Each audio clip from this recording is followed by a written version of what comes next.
दिया था।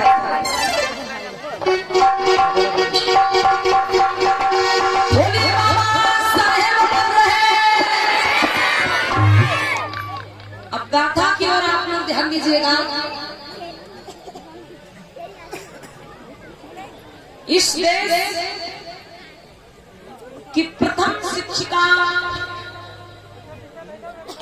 महिला माता सावित्रीबाई फुले ने कैसे संघर्ष किया इस देश की बहन बेटियों के लिए, महिलाओं के।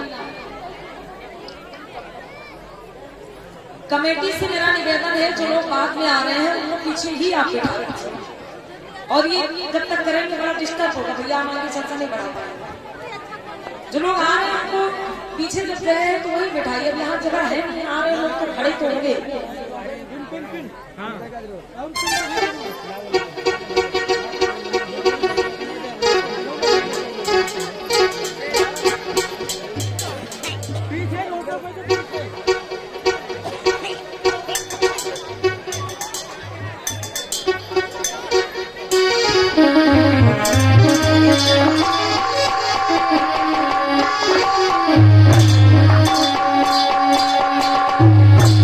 तो ध्यान दीजिएगा चर्चा में। ज्योतिबा फुले जिनका जन्म 11 अप्रैल सन 1827 में होता है महाराष्ट्र की धरती पर, और एक दिन ज्योतिबा राव फुले अपने मित्र की बारात में जाते हैं। ज्योतिबा राव फुले का जो मित्र था वो एक ब्राह्मण समाज का बालक था। बचपन में जब मराठी पाठशाला में ज्योतिबा फुले पढ़ने को जाया करते थे, उस दौरान मित्रता हुई थी उस बालक से।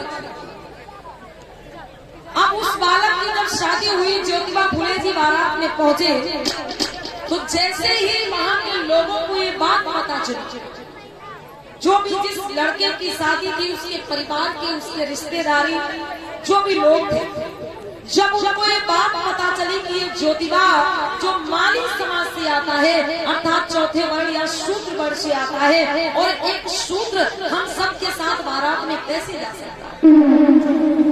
एक शूद्र हमारे साथ हमारी बराबरी में चलेगा, एक शूद्र हमारे साथ बैठकर भोजन करेगा, एक शूद्र को भी हमारे साथ साथ बारात में सम्मान मिलेगा। अरे ऐसा कैसे हो सकता है? लोगों ने नाराजगी जताई। अब वो बालक जिसकी शादी थी वो कहता है, अरे मेरे मित्र हैं, इनको मैंने निमंत्रण दिया है और इन्हें हम बारात में लेके जाएंगे। लेकिन वहाँ के लोगों ने विरोध किया और रिश्तेदारों ने कहा, अगर ये शूद्र बारात में जाएगा तो कोई भी तुम्हारी बारात में नहीं जाएगा। अब ज्योतिबा फुले जी समझ नहीं पा रहे थे कि उनके साथ में क्या हुआ। उदास हो गए, निराश हो गए, और उस बालक से कहा कि देखो मित्र, हम तुमसे बाद में मिल लेंगे, अगर हम तुम्हारी बारात में नहीं जाएंगे तो कुछ नहीं बिगड़ेगा, लेकिन अगर तुम्हारे रिश्तेदार बारात में नहीं जाएंगे, तुम्हारे परिवार के लोग बारात में नहीं जाएंगे, तो क्या तुम अकेले बारात लेके जाओगे?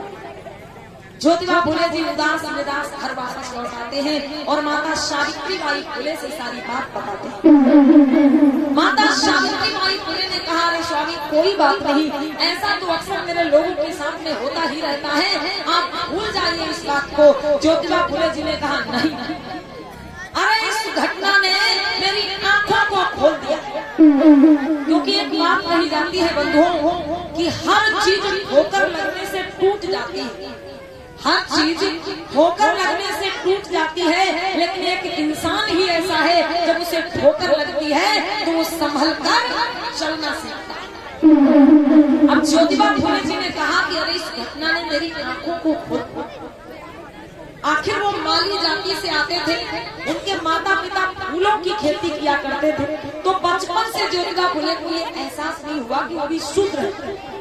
लेकिन जब बारात में उनको शूद्र बता करके बारात में नहीं ले जाया गया, बारात के बाहर निकाल दिया गया, उनका अपमान किया गया, तब ज्योतिबा फुले की समझ में आया कि मैं भी शूद्र हूँ और मेरे लोगों का अपमान इसलिए हो रहा है, कदम कदम पर मेरे लोगों को इसलिए प्रताड़ित किया जा रहा है, मेरे लोगों का शोषण बस इसीलिए हो रहा है क्योंकि मेरा समाज शिक्षित नहीं है, मेरा समाज पढ़ा लिखा नहीं है, इसलिए मेरा समाज अपने आप को नहीं पहचान पा रहा है और दिन रात मेरे समाज का शोषण किया जा रहा है। ज्योतिबा फुले जी ने ठान लिया कि मैं अपने समाज को शिक्षित बंधुओं, ज्योतिबा फुले का जन्म 11 अप्रैल सन 1827 में हुआ।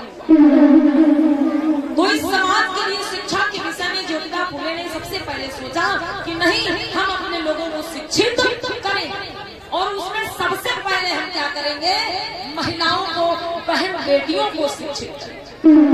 क्योंकि अगर हमारे समाज की महिलाएं पढ़ लिख जाएंगी, अगर हमारे समाज की बहन बेटियां शिक्षित हो जाएंगी तो आने वाली पीढ़ी अपने आप शिक्षित हो जाएगी। क्योंकि उस समय पर एक व्यवस्था चलती थी मेरे भाई, स्त्री शूद्रो नाधीयताम, स्त्री और शूद्र को विद्या प्राप्त करने का कोई अधिकार नहीं।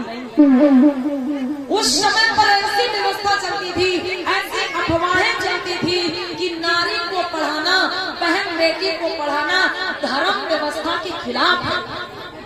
कोई नारी को शिक्षित नहीं कर सकता, नारी को पढ़ा लिखा नहीं सकता। नारी को पढ़ाना, बहन बेटी को पढ़ाना पाप माना जाता था। और मनवादी लोगों ने कुछ ऐसी अफवाहें फैला दी कि जो अपनी बहन बेटी को पढ़ाएगा उसकी बहन बेटी मर जाएगी। अब मेरे भैया डर के मारे कोई अपनी बहन बेटी को पढ़ाना लिखाना नहीं चाहती। माता सावित्री बाई फुले से ज्योतिबा फुले ने निवेदन किया कि ऐ सावित्री, तुमको भी इसमें मेरा साथ देना होगा।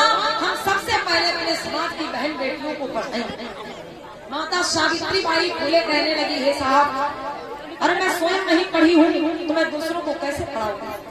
ज्योतिबा फुले ने कहा, उसकी चिंता मत करो, तुमको मैं पढ़ाऊंगा। और घर पर ही रहकर ज्योतिबा फुले अपनी पत्नी सावित्री बाई फुले को पढ़ाने लिखाने लगी। माता सावित्री बाई फुले स्कूल नहीं गई पढ़ने के लिए, उन्होंने घर पर रहकर अपने पति ज्योतिबा फुले से ही पढ़ना लिखना सीखा। और माता सावित्री बाई फुले को भाइयों जब अक्षर का ज्ञान हो गया, जब वो पढ़ना लिखना सीख गई तो गांव में जाने लगी। लेकिन समस्या ये थी, हमारे लोगों को इतना डरा दिया गया था कि कोई अपनी बहन बेटी को पढ़ाना नहीं चाहता।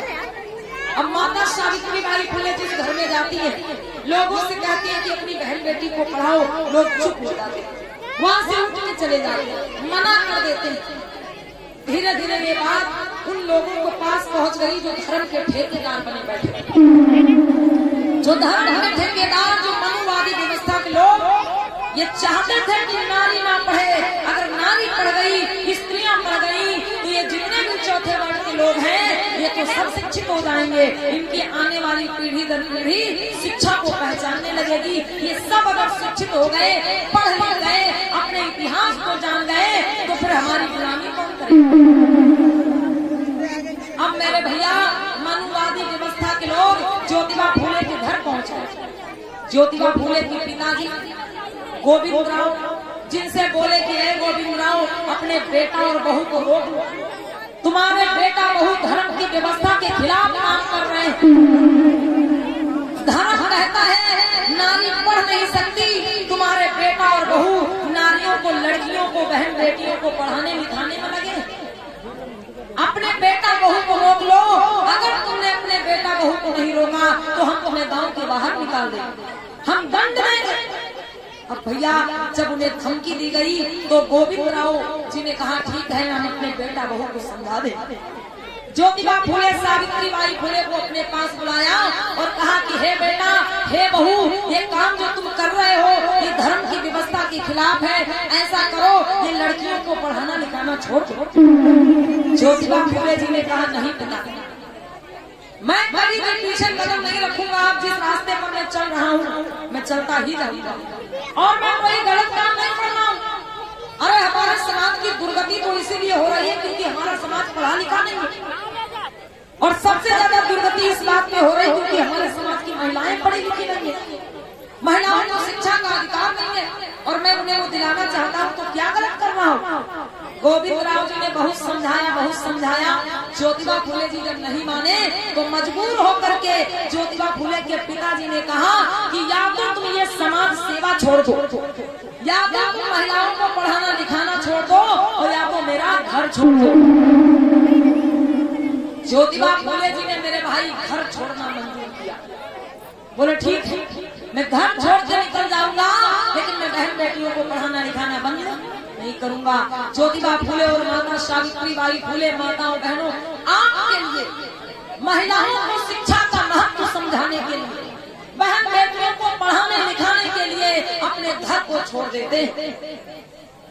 कहीं पर उन्हें शरण नहीं मिली। एक मुस्लिम समाज के भाई थे जिनका नाम था उस्मान शेख और उनकी ही बहन थी फातिमा शेख, जिन्होंने अपने घर में शरण दी कि ज्योतिबा तुम मेरे घर में रह करके ये कार्य कर सकते हो। उस्मान शेख की जो बहन थी फातिमा शेख, उन्होंने सबसे पहले माता सावित्री बाई फूले से पढ़ना लिखना सीखा। और जब माता सावित्री बाई फूले, माता फातिमा शेख पढ़ना लिखना सीख गई, तो ये गांव-गांव में जाके महिलाओं को, बहन बेटियों को पढ़ाने लगी। माता सावित्री बाई फूले जब घरों में जाती है, भैया तुम लोग पहली बार तो डर जाते हैं, कोई पढ़ाने नहीं चाहता है, और बड़ी मुश्किल पे 2-4 लोग तैयार होते हैं तो कहते हैं देखो सावित्री, हम अपनी बेटी को पढ़ाएंगे, लेकिन उसको पढ़ाने तुमको मेरे ही घर आना पड़ेगा। माता सावित्री कहती है ठीक है। माता सावित्री घर घर जाकर के बहन बेटियों को पढ़ाने लगी। माताओं बहनों, फिर वो मनुवादी व्यवस्था के लोग क्या करते हैं, फिर से एक नई चाल चलते हैं कि सावित्री का अपमान करो। जब इसका अपमान करेंगे तो ये घर से बाहर निकलना ही बंद कर देगी। तो वो लोग क्या करते हैं माताओं बहनों, माता सावित्री बाई फूले जब गलियों में निकलती है, उनके ऊपर गोबर फेंका जाता है, कीचड़ फेंका जाता है। किस लिए? इसीलिए क्योंकि वो महिलाओं को पढ़ाने लिखाने का कार्य कर रही थी। आज के समय में अगर पूछ लिया जाए हमारे समाज की बहन बेटियों से कि शिक्षा की देवी कौन, विद्या की देवी कौन, तो ज्यादातर जवाब मिलेगा सरस्वती, ज्यादातर। लेकिन मेरे भैया, माता सावित्री बाई फूले का संघर्ष तो मैं आपको सुना रही हूँ, लेकिन ये बता दीजिए किस किताब में कहां पर ये चीजें लिखी मिलती है कि सरस्वती जो थी उनके पास कितनी डिग्री थी, वो कहां से वही डिग्री प्राप्त करके आई थी जब महिलाओं को पढ़ने लिखने का अधिकार ही नहीं था। उन्हीं के ग्रंथ कहते हैं, मनुस्मृति कहती नारी पढ़ नहीं सकती, तो फिर सरस्वती कहां से भाई बीएड बीटीसी करके आ गई जो शिक्षा की देवी बन गई। जब महिलाओं को पढ़ने का अधिकार है तो मेरे भैया, तो सरस्वती शिक्षा की देवी कैसे बन गई, समझिए, खुद विचार करिए। माता सावित्री बाई फूले, जिन्होंने, मैंने अभी बताया कि उन्होंने अपने घर पर ही रहकर अपने पति ज्योतिबा फूले से पढ़ना लिखना सीखा। और जब वो गलियों में निकलती है, माताओं बहनों, सच में थोड़ा बहुत नहीं, इतना गोबर, इतना कीचड़ उनके ऊपर फेंका जाता है कि पूरे कपड़े गोबर कीचड़ से गंदे हो जाते हैं।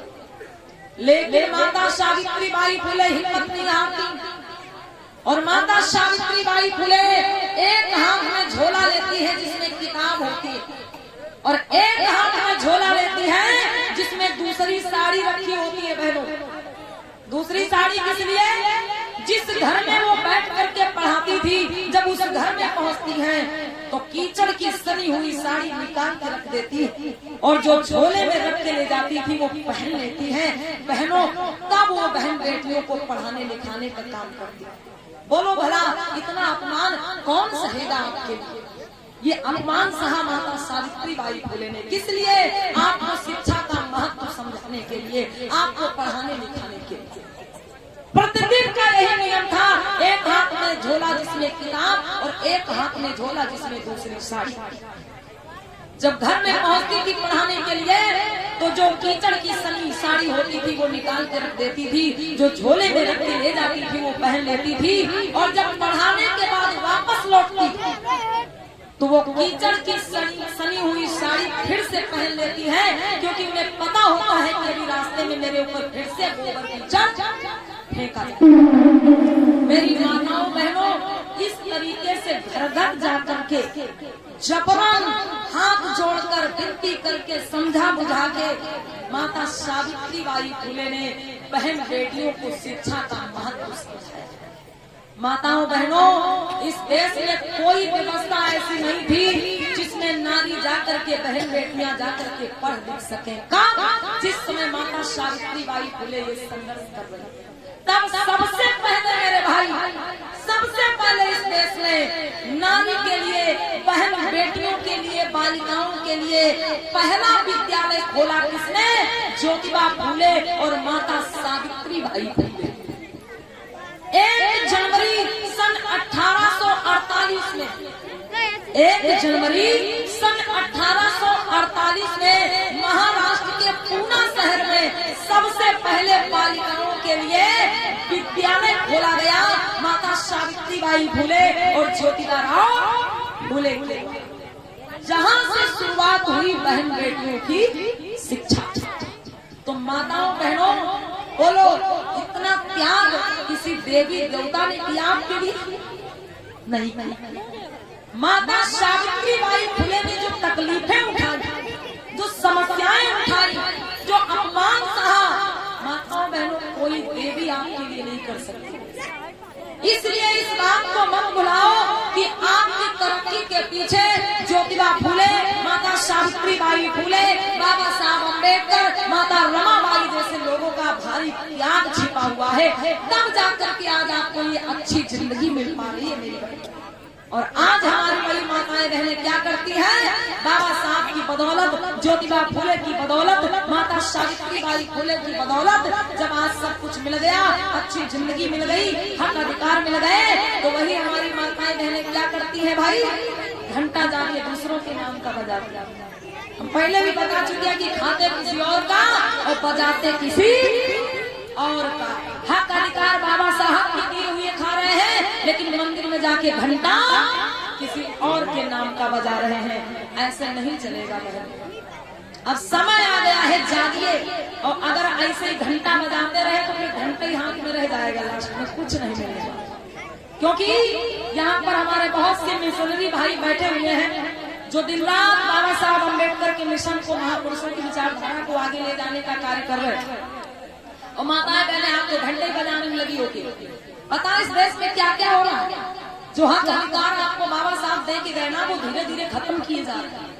जो संविधान, जिस संविधान की बदौलत आज आप अच्छे कपड़े पहन के बैठे हैं, अच्छे घरों में रहते हैं, पढ़ते लिखते हैं, अच्छा भोजन करते हैं, अर्थात जिस संविधान की बदौलत मान सम्मान स्वाभिमान की जिंदगी मिली, आज वो संविधान खतरे में है।